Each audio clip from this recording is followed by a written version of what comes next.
Mike Cohen, Mike Batman Cohen. Thank you so much for joining us today. It's always a pleasure to catch up with you. Yeah. How are things? I see the team is growing. I see you got a new logo.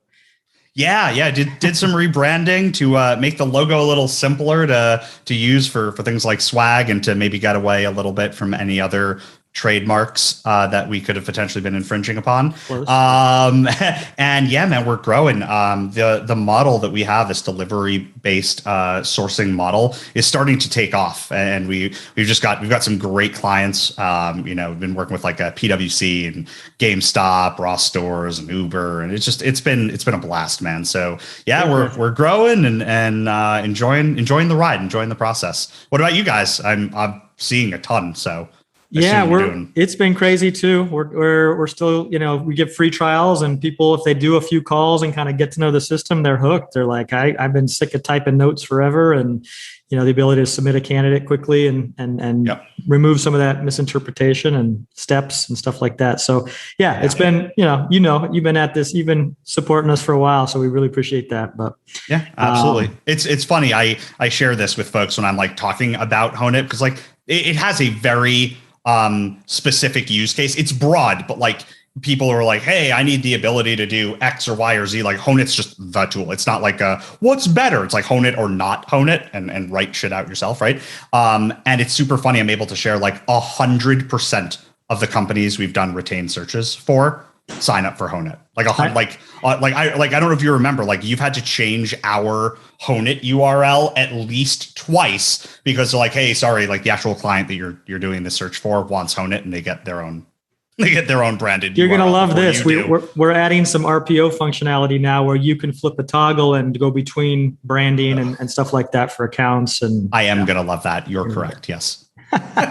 Well, no, let's get going. I think one of the things I love talking to you about, you have this kind of, you're full stack. I know you've done everything, but you have this team and an expertise around sourcing, which we all know is a really big part of the recruitment funnel. And, now it's not just about finding people, but it's actually how do you engage them and get them to bite and say, yeah, that does seem like a reasonable fit and good next step. I wanted to talk a little bit about today about like, sourcers are good about finding information and tools and discovering emails and candidate discovery and all that. But where do sourcers get their information these days, like about the particular role, right? I think about this at the agency side of things. There might be a sourcer, a recruiter, an account manager, an internal corporate recruiter, and a hiring manager, right? And there's this telephone game where an internal recruiter might do the kickoff call, forward a job description to the account manager, who forwards a little bit of something to the recruiter, who forwards something to the sourcer. And now it's up to the sourcer to try to figure out what they're looking for or pitch a job, right? And I feel like there's a huge disconnect there. Do you typically have intake calls directly with hiring managers on the projects you're doing? How do your sourcers get your information? Yeah. Cool advantage is like I'm still sourcing, right? I'm still doing at least 2 sprints a week for clients. So like I get to be the feet on the ground that's able to be like, oh yeah, this shit sucks. Like we should not do that anymore.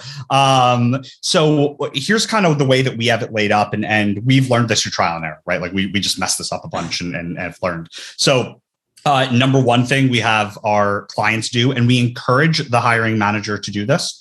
There are times where they don't have the availability to do it, which is fine. But we actually have them fill out an intake form. Okay. We use a program called Typeform to do it. Makes it really pretty sexy, easy to go through. And we ask every question that you could think of, right? Like, yeah, must have, strongest pluses, but also, is it remote? How much is remote?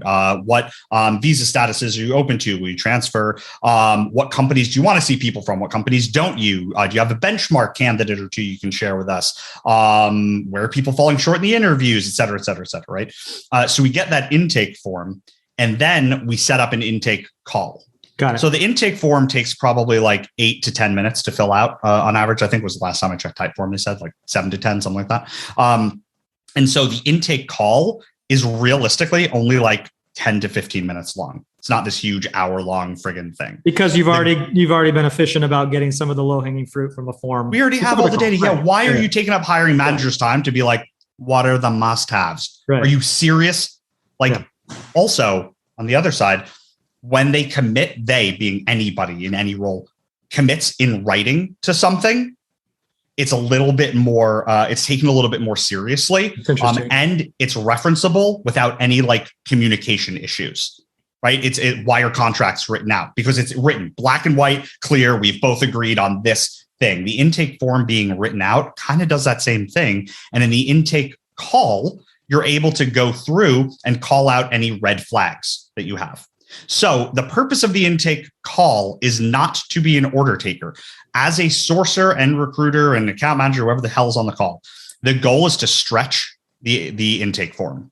That's it, right? The dirty little secret, right? Our goal is to jump on with the hiring manager and stretch the must-haves into pluses, right? Hey, we need these 11 different technologies. Do you?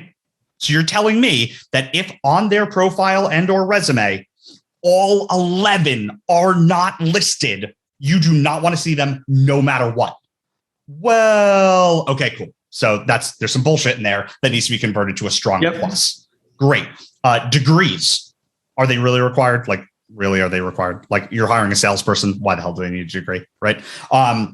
Locations, remote, visa status, all of these things are things that should be pushed back on. Years of experience, another great one. Do you have the wiggle room to push back? Does it make sense for the role, right? You need to use your common sense a little bit. So once you've gone through all of that, you're able to go, okay, I understand now what you're looking for. Hey, Mrs. Hiring Manager, Mr. Hiring Manager, give me 48 hours or 3 days or 1 day, whatever your time frame is, right? But give a clear deliverable of saying, hey, I'm going to send you 3 to 5 profiles. Not resumes, stuff like that. But I want to make sure that I'm going to go online and find people based on my understanding of this. And I just want you to validate to me, are these folks worth messaging? Not hiring. We don't know. You have to talk to them. We don't know that. But based on what you're seeing, is it worth me sending them a message to engage with the candidate? Because at that point, what you're doing is you're gathering info directly from them in a written format, so there's no confusion. You're then validating that information with them verbally and stretching any of the data you can to help find a broader spectrum within the market. Then you're proving that you heard what they were saying in that call by giving them calibration candidates, and you're setting that as a deliverable so the hiring managers know, oh, cool, here's what I can expect from the recruiter instead of 2 weeks without anything happening and then all of a sudden getting, a resume. From there, the hiring manager then gets bought in and goes, okay, you as a recruiter know what I'm looking for. You get less pushback when you submit someone like, well, they don't have, you're like, no, I totally understand. Remember from the calibrations, like blah, blah, blah, blah, blah. Hey, this person has X and Y and Z. So that's from that perspective. Your other question was like, when you have like this game of telephone, what's going on? And my advice to anybody listening is stop doing that. The person who's doing the search needs to be on the call, not the account manager. And you're like, well, the account manager owns the account. I don't give a shit. What value are they adding in that phone call? Who cares? Yes, fine. Have them on the phone call. They can be the ringleader, but they're not adding any value. Neither's the recruiter. The sourcer, the one who's finding the candidates, needs to be on that phone call. And if you're like, oh, that's going to have 3 people on our calls, I don't give a shit. I have 5 people from Wayne Tech on our intake calls. Why? Because they're all going to take notes and they all may find something a little bit different of like, hey, what about this? Hey, what about this? Hey, what about this? Also, by the way, your clients and hiring managers are going to love the fact that it feels like there's a team working on your stuff. So like, don't be weird about having multiple people on the call, but get the feet on the ground on the call. Otherwise, you're going to miss the boat. That's great. That's so good. And then on the intake call, I mean, is that where you're understanding the pitch too? Because I mean, a part of the sourcer's job is not only to find the candidate, reach out, but I mean, there has to be some sort of a compelling message about why this role is exciting or why this place is a good place to work. I mean, are you also able to extract some of those insights? Is that part of the flow? 100%. In the intake call, we actually ask, give us 2 to 3 reasons why someone would want to work on this team. Not in your company. Yeah. Right. Because then they start microculture. I mean, that's hard to capture. They start giving that BS, like we've got great benefits and a family-like environment and we support autonomy. Like, yeah, duh, obviously. Cool. Right. I've never had a client be like, well, we're like a dictatorship. Really? We believe in corporal punishment. Right. Like everybody says that same BS. I want to know why someone either wants to work for you as a human or on your team. And we still get the BS responses, right, in the intake form. good benefits, flexible work-life balance, right? And because I'm snarky, I'm not suggesting other people do this, right? I'm like, oh my gosh, you guys have good benefits? That's so cool. That's way better than our other clients who tell us they have bad benefits, right? And they're like, oh, and I'm like, right. So like when I'm reaching out to a candidate, I don't want to just sell that you're like, oh, you get to work with these cool technologies, or, oh, you get to sell into these types of clients. Right, fine, cool. Why you, right? And I make managers think about it, and it's really interesting because sometimes they're like, oh, well, here's how I do one-on-ones, right? Or, hey, here's my plan for this role. Or, oh, we actually do this stuff as a team, or whatever that is. You're like, oh, cool. Other times, hiring managers go,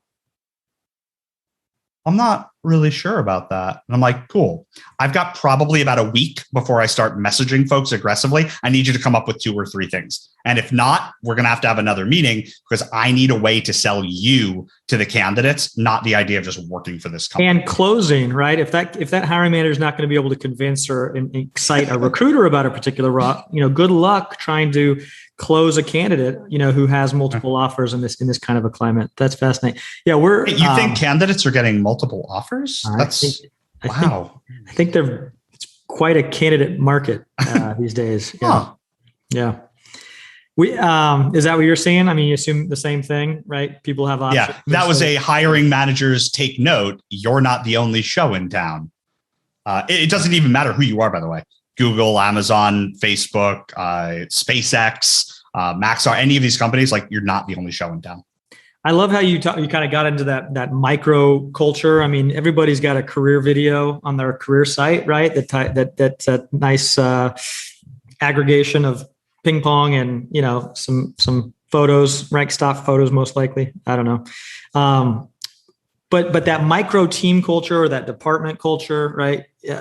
That's been typically hard to communicate or capture, right? And we've seen some tools that have said, hey, have the hiring manager record themselves on YouTube and create a video about it. And that just never happens, because it's always extra work. I think there's a couple things to that, right? So the video is tough because people are very hesitant about getting on video, right? Like it's like, oh, is my hair good? Is my shirt? Am I do I look? All that. It's like, and people don't give a shit, truthfully, about that. But like the person on camera does. I think one of the cool things I've heard, and I'm going to give a total shout out on this one. Darren Hendricks over at TDECU is a client of mine, and he's a friend. Sherry, who runs Osterland, who runs that team, is also a personal friend. I think I introduced them to you guys like 2 years ago or something. And totally by coincidence, people aren't going to believe this, but like by coincidence, yesterday, he and I were chatting because he needs some sourcing help. And he was like, dude, check out what I did with Honeit. And I'm like, oh, you screened a candidate. Like, that's so cool, right? And I clicked the link and I was like, oh, holy shit. Like, I wouldn't have even thought to do this, right? And I think what's interesting is having a hiring manager not have to take time out of their day to be like, hey, will you record yourself doing blah, blah, blah, right? Because they're going to be like, no problem. I'll do that tomorrow. I'll do it tomorrow. I'll do it tomorrow. I'll do it tomorrow, right? 2023 rolls around and you're like, cool. Instead, having a call with the hiring manager and using something like a Honeit or any other tool that does what Honeit does. There aren't any. Instead, just talking to the hiring manager like you're doing an intake call. Like, do an intake call with Honeit and record them answering some of those questions, right? Hey, what's your 2 to 3 year projection for this team? Boom, grab that. Hey, what's your bug? Boom, grab that. Now, imagine all of a sudden, right? I mean, you've seen this, right? You own Honeit. I'm sure you've seen what Darren's doing already, right? We talked about it a little bit. But imagine for everybody on here, right? Imagine being able to send a candidate a link. And on that link, it's fully branded for your company. It's got the job description on the page. And then it's got like 5 sound bites of the hiring manager answering those questions. Why would you want to work on the team? What are the top technologies? Where do you see this going? Blah, blah. And so for the hiring manager, it's no time out of their day. They're just doing an intake call with you. It's the exact same, right? But for the candidate, they're now hearing the hiring manager's voice answering these questions while looking at the job description. And you can even put on the left side, right, meet the hiring manager and put their photo if you want to do that. If you're really big into DEI, obviously you don't need to do that. And then put their LinkedIn link right under that. So people can check out right there as opposed to the generic, like, here's our job description, right? But it's really pretty. Like, no. Imagine that impact, right? That can have of saying like, oh, cool. What does the hiring manager say? Not some recruiter's like BS puffed up version of it, right? It's the same thing like why use Honeit, to submit candidates. because I don't want the recruiter's BS puffed up version. I want to hear the candidate answer the question. Same thing in reverse. And it's a real, I told Darren, I was like, dude, holy shit.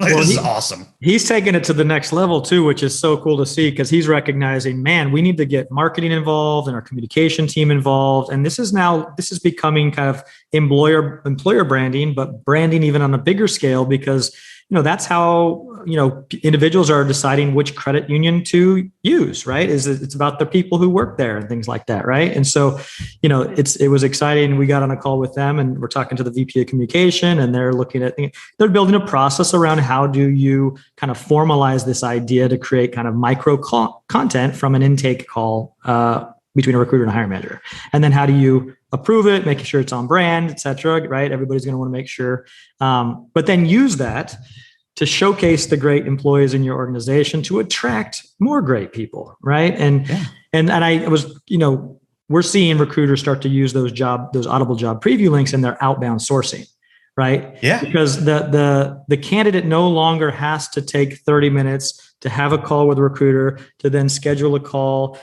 a week later with a hiring manager to kind of finally get to know the hiring manager and decide if that's someone that's motivating and that you could see yourself working with. They're actually using it on the front end. And then so I'd be curious if your team would love to explore some measurement, right? In terms of response rates. If only there was a capability of having it, having like this toggle that we could flip to like brand it for each individual client. Because that would be like coming soon. Oh, that'd be so convenient. Yeah. I mean, honestly, the second that gets released, we're going to work this in, because we're already doing the intake call, and the hiring manager is almost. Well, there you go. I was thinking, if you are still doing that intake after the intake form, this could be that extra layer. And then, well, cool. So when is that being released? What's that? I said, so when is that being released? Now I'm like super, super interested. So we'll get back to you. I'm hoping a week or two. So, oh, wow. I thought you were going to be like Q2 or something. No, we're like testing. We're testing. And, good. Yeah. Wow. It has this idea of sub accounts, right? Yeah. And so that's kind of a meaty addition. We want to make sure that's going to work with all of the current customers and stuff. So yeah, I love this. Let's pivot a bit. Because you get to work with all sorts of companies, different shapes and sizes and industries, even global companies, I believe. Like, what are you seeing in terms of the return to work, you could say? Are companies setting a line in the sand to come back to the office yet? Is it going to be a hybrid model? What are your thoughts on? Yeah. I'm seeing it all across the board, right? I have companies who are like, no, it's optional. You want to come back to the office? Totally cool. Come back to the office, come hang out. I have clients who are like, well, we're going to do a flexible model. I'm like, that's not flexible, just for the record. And then we have people like, nope, we're going to bring people back to the office. So the first one, I'm like, yay, you guys are doing the stuff that like the world is doing right now. Congratulations. The people in the middle are the toughest, believe it or not, because they're like, well, we're offering a hybrid model. I'm like, your hybrid model is bullshit, because you're saying they have to come into the office, which is located in a place, which means the people have to be around that place. Yeah. It's not a hybrid model. And so what I share with people is I'm like, hey, did you marry someone from your hometown? Most people are like, well, no. And I'm like, why? Right. And it's like, well, like my hometown's small. But like, oh, that's cool. But you want to hire the best person for your job as long as they're in your hometown. We'll relocate candidates. I'm like, why the hell would someone want to relocate when they can work remote for your competitor? Right. And I'm like, if you're telling me that I can work remote 1 or 2 or 3 days a week, what you're saying is, hey, we're actually set up that you can run remote, but we're so old school that we cannot relinquish control of working remote completely. In which case, like I share with clients now, if it's not either in a super obvious location, right? Tech is in New York, LA, San Francisco, Chicago, et cetera. I tell them, I'm like, hey, I'm not interested if it's not remote. Like you can't take on the project because you feel so. It won't be successful. It won't be success. It won't be successful. That's the end of that's the bottom line, right?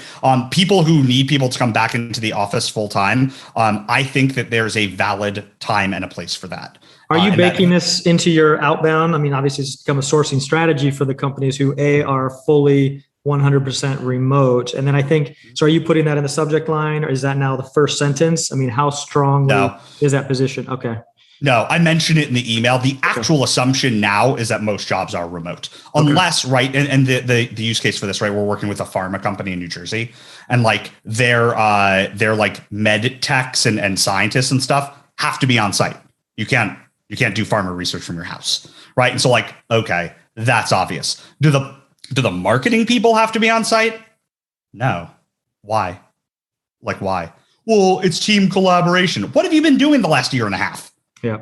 Right? Has your company completely folded? No. Okay. So you figured it out, right? To make this work? Right. Okay. Well, everyone else on our team is there. The other challenge with hybrid is like, you're talking to people now, oh, it's another 7 months of remote. So you can stay in your current location and work productively, be onboarded and successful in your job for 7 months virtually. And then you have to commit to moving to city X. And that's also a kind of a tricky conversation to have. Timing. And I share, right. I've done a couple of talks around this, like working remote now, and everybody believes that like, oh, well, being face to face, is better for business or better for building, relationships. And I'm like, false. Getting together with people face to face, definitely. Being face to face with them is not. Right, like my team is completely remote. Right, we've got Dallas, Salt Lake City, Greenville, South Carolina, and Brooklyn, New York, and I'm in Houston. And it's like, well, what do you do? A, video. B, we get together 4 times a year, once at the end of every quarter, where we fly to a neutral location, rent a big old Airbnb, and get the team together and like hang out for 2 or 3 days. And that's awesome. We have a great, like, an amazing rapport on our team, and we don't need to see each other 2 days a week.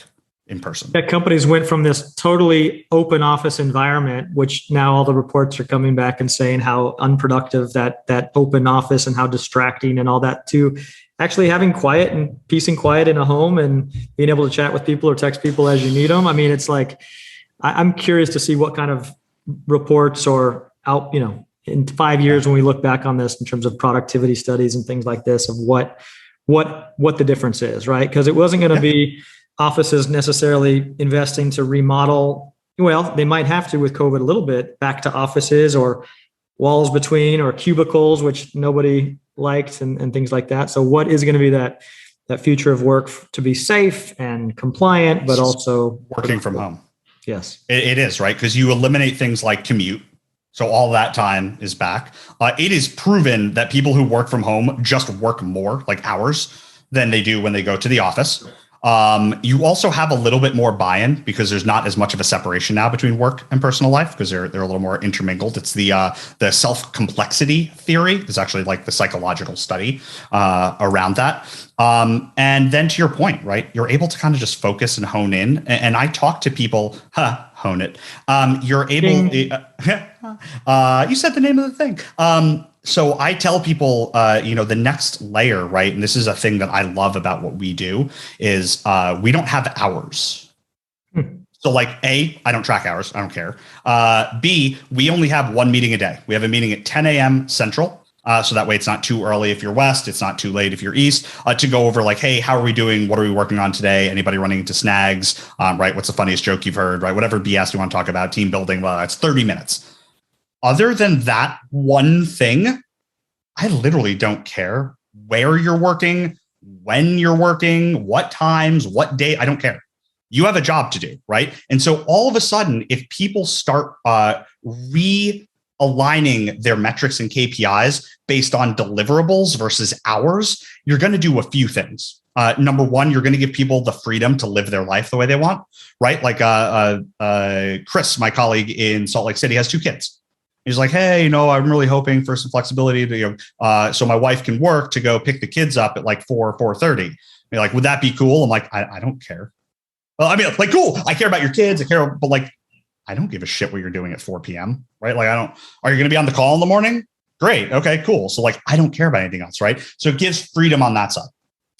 And it gives them freedom to find when they work best. Right? Like I source best from 8 p.m. to midnight. My focus is different. I'm able to like zone. I know that.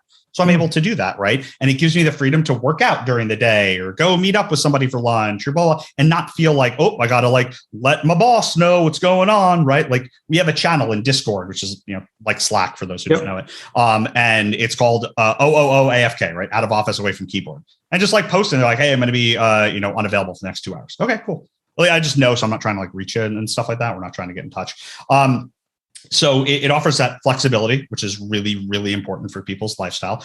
Number two, it gets people away from working harder, not smarter.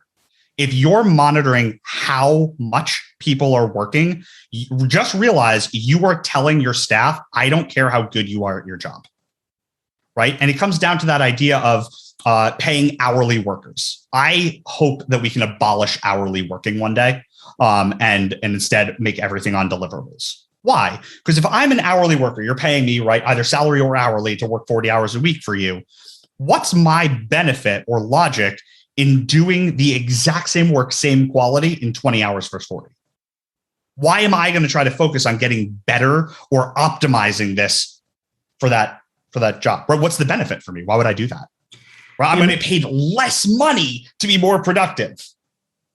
Those new gig platforms, I mean, we use Fiverr from time to time, and it's so amazing that you can basically compartmentalize a piece of a project, and it isn't about, to your point, hourly as if it was for decades, right? We can literally, and then, there's a rate there for the thing, and the person who's really good and fast at the thing can choose to charge cheaper and maybe do it in less time than, but vice versa. Or not. And make that's what we do, right? We're deliverables based sourcing. And so people ask like, oh, so you're like a contract sourcer. I'm like 100%.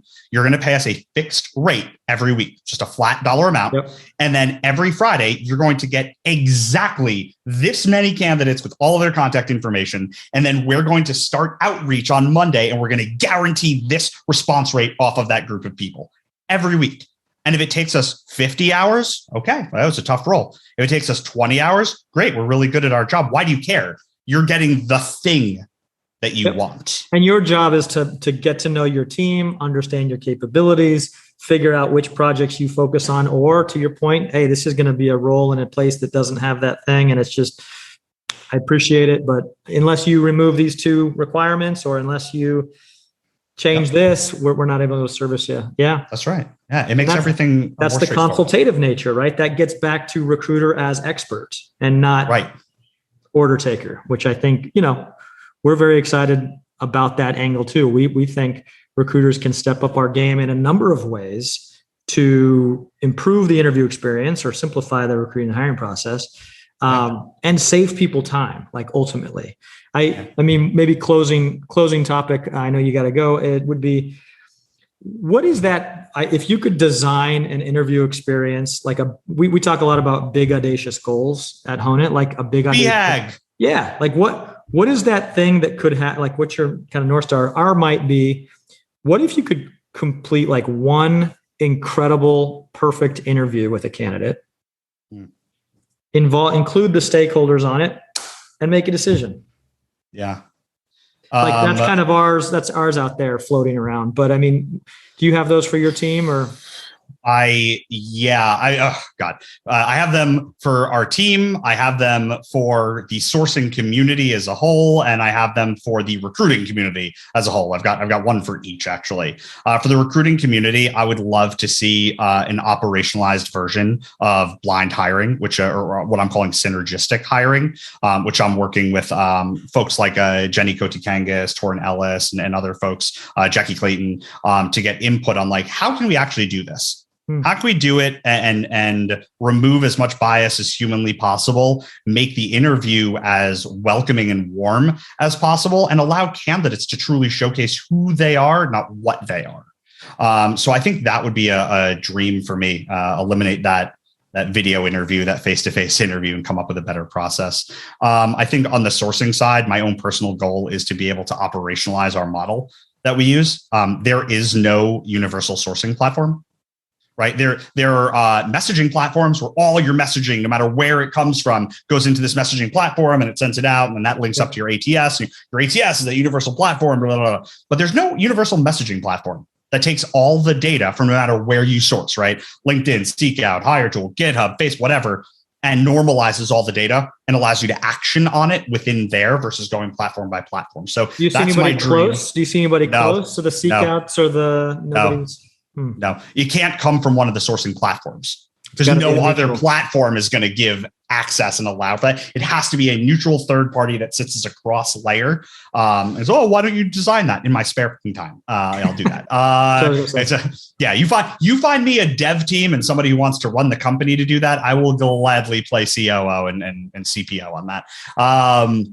So I think that would be my dream on that side. And then as a company, honestly, our dream would be to have companies start thinking about sourcing differently. To start having sourcing be viewed as a deliverable-based role, not an hourly-based role, and to basically have data being treated as the medium, not the means to an end, right? And I'll leave with this, which is I state this a lot.